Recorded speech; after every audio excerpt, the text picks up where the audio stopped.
भोंदू अशोक खरातला न्यायालयीन कोठडी सुनावण्यात आली आहे। 6व्या गुन्ह्यामध्ये 14 दिवसांची न्यायालयीन कोठडी सुनावण्यात आलेली आहे।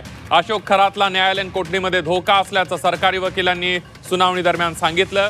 आजच तपास यंत्रणेला संशयित आरोपींचा ताबा मिळावा अशी सुद्धा विनंती सरकारी वकिलांच्याकडून कोर्टामध्ये करण्यात आलेली आहे।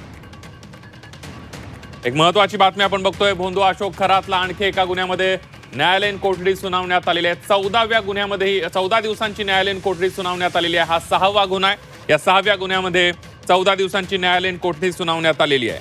तर अशोक खरातला न्यायालयीन कोठडीमध्ये त्याच्या जीवाला धोका असल्याचा सरकारी वकिलांनी सुनावणी दरम्यान कोर्टाला सांगितलंय आणि त्यामुळे आता कोर्ट या सगळ्यामध्ये काय पुढचा निर्णय देते ते बघणं सुद्धा अतिशय महत्त्वाचं ठरणार आहे। आजच तपास यंत्रणेला संशयित आरोपीचा ताबा मिळावा अशी सुद्धा विनंती सरकारी वकिलांनी कोर्टाला केलेली आहे। त्यामुळे पुन्हा एकदा तपास यंत्रणांच्या ताब्यामध्ये अशोक खरातला दिलं जाते का ते बघणं महत्त्वाचं ठरणार आहे।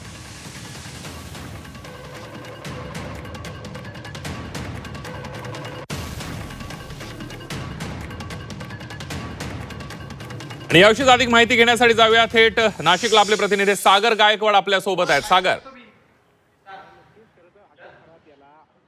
नक्कीच खरं तर अशोक खरात याला आज पुन्हा एकदा न्यायालयीन कोठडी देण्यात आलेली आहे। आज 6व्या गुन्ह्यातला मध्ये ही न्यायालयीन कोठडी देण्यात आली आहे। 14 दिवसाच्या न्यायालयीन कोठडी न्यायालयाने सुनावली असली तरी पुन्हा एकदा त्याला 7व्या गुन्ह्याचा ताबा मिळण्यासाठी युक्तिवाद जो आहे तो सरकारी वकिलांनी केलेला होता।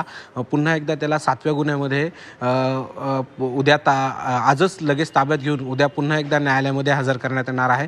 पण महत्त्वाची बाब म्हणजे यावरती की ज्यावेळी हा युक्तिवाद सुरू होता त्यावेळी न्यायालयासमोर सरकारी वकिलांनी बाजू मांडली की याला जो 7व्या गुन्ह्यामध्ये जो ताबा घ्यायचा आहे यासाठी आजच परमिशन द्यावी, कारण ह्या सगळ्यांमध्ये जर विचार केला तर त्याला न्यायालयीन कोठडी मिळाली आणि ह्या न्यायालयीन कोठडीमध्ये त्याला सेंट्रल जेलमध्ये जावं लागेल आणि सेंट्रल जेलमध्ये गेला तर त्याच्या जीवाला धोका आहे। यामुळे आजच याचा ताबा घेऊन द्यावा अशी जी मागणी आहे ती सरकारी वकिलांनी केलेली होती आणि हा सगळा वकिलांचा युक्तिवाद ऐकताना लगेचच न्यायालयाने ह्या सरकारी वकिलांचं म्हणणं मान्य करून त्यांना पुन्हा एकदा ताबा घेण्यासाठी आजच ताबा घेण्याची परमिशन जी आहे ती देण्यात आलेली आहे।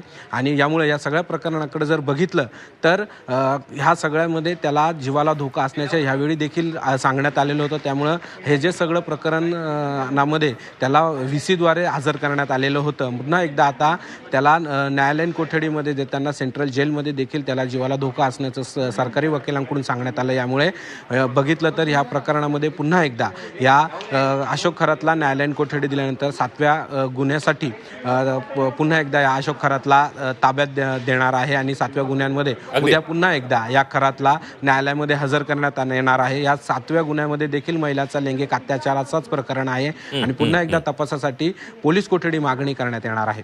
अगदी सागर, धन्यवाद दिलेल्या सविस्तर माहितीबद्दल। आपण बघतोय की 6व्या गुन्ह्यामध्ये अशोक खरात याला 14 दिवसांची न्यायालयीन कोठडी देण्यात आली आहे, तर 7व्या गुन्ह्यासाठी तपास यंत्रणांना ताब्यात घेण्याची परवानगी सुद्धा देण्यात आलेली आहे। धन्यवाद सागर दिलेल्या सविस्तर माहितीबद्दल।